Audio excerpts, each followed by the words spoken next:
From the Sporting News Studios, I'm Tom Vandervoort with a Sporting News Flash.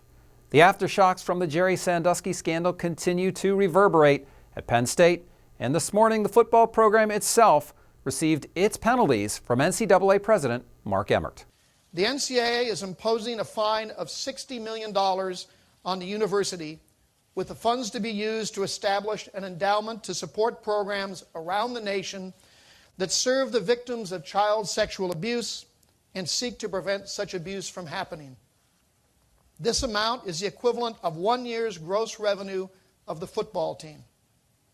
Second, Penn State football will be banned from bowl games and any other postseason play for 4 years.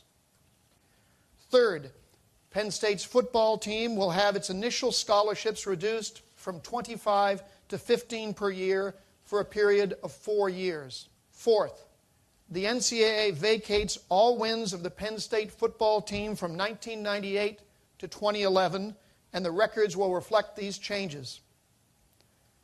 Fifth, the university athletic program will serve a 5-year probationary period during which it must work with an academic integrity monitor of the association's choosing.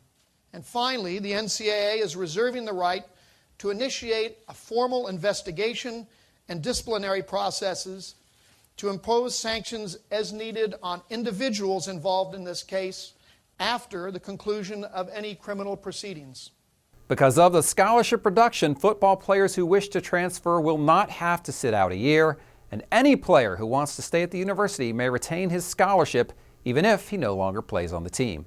The penalties did not include the so-called death penalty, which suspends a program from play entirely for at least 1 year. Emmert said that was considered, but after much debate, however, we concluded that the sanctions needed to reflect our goals of driving cultural change as much as apply punitive actions. Suspension of the football program would bring with it significant unintended harm to many who had nothing to do with this case. Emmert also said the university must adopt the recommendations of the Free Report and outlined an ongoing monitoring arrangement with the NCAA, and he tried to draw a bigger lesson from the scandal and its aftermath. One of the grave dangers stemming from our love of sports is that the sports themselves can become too big to fail, indeed too big to even challenge. The result can be an erosion of academic values that are replaced by the value of hero worship and winning at all costs. And finally, Emmert also said there was no hesitation from anyone in NCAA leadership that it was appropriate to act in this case because the athletic culture at Penn State was central to the scandal. From the Sporting News Studios, I'm Tom Vandervoort.